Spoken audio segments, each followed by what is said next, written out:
पहला सवाल है कि पेसमेकर का संबंध किससे है। तो हम लोगों का पहला जो ऑप्शंस है वो है फेफड़ा से संबंधित है, हृदय से संबंधित है, गुदा से संबंधित है या दिमाग से संबंधित है। इसमें से कि सही जवाब होगा वो क्या है, हृदय की गति से संबंधित है।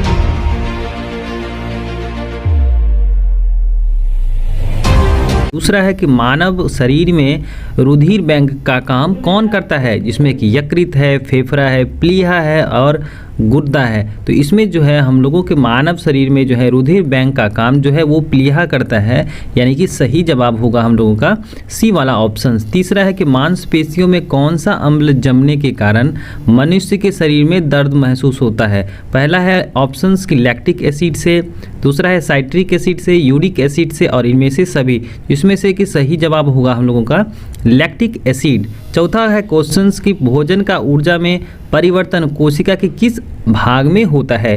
पहला ऑप्शन है केंद्रक में, क्लोरोप्लास्ट से, राइबोसोम्स में और माइटोकॉन्ड्रिया। इनमें से जो है सही जवाब होगा माइटोकॉन्ड्रिया से। ठीक है।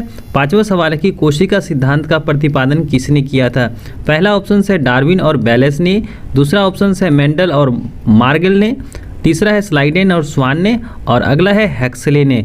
तो इसमें से जो हम लोगों का सही जवाब होगा वो है स्लाइडेन और स्वान नाम के वैज्ञानिक ने कोशिका सिद्धांत का प्रतिपादन किया। अगला है जीव मंडल की सबसे छोटी कोशिका कौन सी होती हैं। पहला ऑप्शन है प्लूरोनिमोनिया लाइक ऑर्गेनिजम्स है, दूसरा है एसिटाबुलेरिया है, तीसरा है क्लेमाइडोमोनास है और अगला है अमीबा। तो इसमें सही जवाब होगा प्लूरोनिमोनिया यानी कि PPLO। ठीक है। अगला है सातवां की DNA कुंडलित संरचना किसने दी या किसने बनाया। तो पहला ऑप्शन से हरि गोविंद खुराना ने बनाया, प्रिस्टेले सर ने बनाया, वाटसन और क्रिक जो है वाटसन एंड क्रिक साहब ने दिया, मार्गन साहब ने दिया। तो इसमें जो सही जवाब होगा वो है हम लोगों का वाटसन और क्रिक मॉडल। ठीक है। आठवां सवाल है कि प्राकृतिक वर्ण सिद्धांत किसका है। तो लेमार्क का है, मेंडल साहब का है, वेलेस का है या डार्विन का। तो सही जवाब हम लोग का होगा डार्विन साहब का है। नवा सवाल है कि पुष्पों का अध्ययन कहलाता है। एंथोलॉजी कहलाता है, एग्रोस्टोलॉजी कहलाता है, फिनोलॉजी कहलाता है या पॉलिनोलॉजी कहलाता है। तो इसमें सही जवाब होगा एंथोलॉजी कहलाता है। प्रोटीन संश्लेषण कहाँ होता है, यानी कि प्रोटीन का संश्लेषण कहाँ होता है। पहला ऑप्शन है गोल्जी कॉई में होता है, राइबोसोम्स में होता है, माइटोकॉन्ड्रिया में होता है या सेंट्रियोसोम में होता है। तो इसमें कि सही जवाब होगा हम लोग का राइबोसोम्स यानी कि ऑप्शन नंबर बी। अगला है कि बारबरा मैक्लिंटॉक किस कार्य पर करने के लिए प्रसिद्ध है। पहला ऑप्शन है मटर के कार्यों पर, दूसरा ऑप्शन है मक्का के कार्यों पर, चावल और गेहूं। तो इसमें सही जवाब होगा मक्का के पौधों पर इन्होंने अपना एक्सपेरिमेंट किया। तो 12वां है कि वृक्ष की आयु ज्ञात करने की सबसे अच्छी विधि कौन सी है।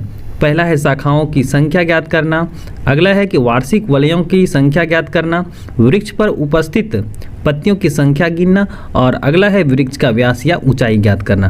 तो इसमें सही जवाब होगा हम लोग का ऑप्शन बी यानी कि वार्षिक वलयों की संख्या डिटर्मिनेशंस करके हम लोग क्या करते हैं, वृक्ष की आयु ज्ञात करते हैं। अगला सवाल है कि पादपों में जल के परिवहन का कार्य कौन करता है। अगला है कॉर्टेक्स करता है, कैम्बियम, फ्लोएम और जाइलम। तो जाइलम को हम लोग क्या कहते हैं, जल संवहन उत्तक कहते हैं यानी वाटर वास्कुलर सिस्टम कहते हैं। तो इसमें हम लोगों का सही जवाब होगा ऑप्शन नंबर डी।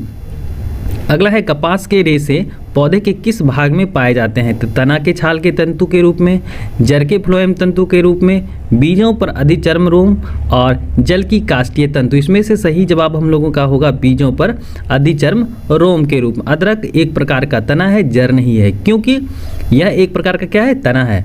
तो हम लोगों को देखना है तना के जो है कौन से कैरेक्टर्स हैं। तो यह भूमि के समानांतर स्थिर होता है, इसमें पर्व तथा पर्व संधियाँ होती हैं, यह भोजन संग्रह का काम करता है और इसमें क्लोरोफिल का अभाव होता है। तो इसमें हम लोग का सही जवाब होगा पर्व तथा पर्व संधियाँ होती हैं, क्योंकि नोडल सिस्टम का जो जर्मिनेशन होता है यानी कि तना का, वह होता है प्लूमुल से और उसमें पर्व तथा पर्व संधियाँ पाई जाती हैं। ठीक है। अगला सवाल है कि चमगादड़ों द्वारा परागण कहलाता है, ऑर्निथोफिली कहलाता है, चेरेप्टेरोफिली कहलाता है, एनीमोफिली कहलाता है और एंटमोफिली, जिसमें से कि सही जवाब होगा चेरेप्टेरोफिली कहलाता है, क्योंकि इसका बायोलॉजिकल नाम जो होता है चमगादड़ का वह कैरोप्टेरा होता है। ठीक है, अगला है कि नारियल में खाने योग्य भाग होता है।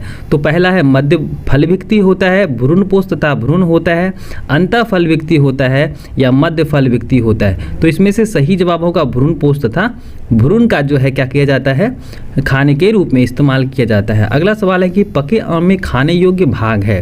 पहला ऑप्शन है बाह्य फलविक्ति खाने वाला भाग है, दूसरा है कि मध्य फलविक्ति जो है एडिबल पोर्शंस होते हैं, फलविक्ति होता है और अंतः फलविक्ति। इसमें से सही जवाब होगा मध्य फलविक्ति जो है वह मीजोकार्प क्या किया जाता है, खाने के रूप में इस्तेमाल किया जाता है। एक समुद्री उपस्थली मछली जो विद्युत धारा उत्पन्न कर सकती हैं वह है प्रिस्टिस है, टॉर्पीडो है, ट्राइगोन है और स्कलियोडॉन है। तो इसमें सही जवाब होगा टॉर्पीडो। अगला है और आखिरी सवाल है बीसीजी का अर्थ क्या होता है।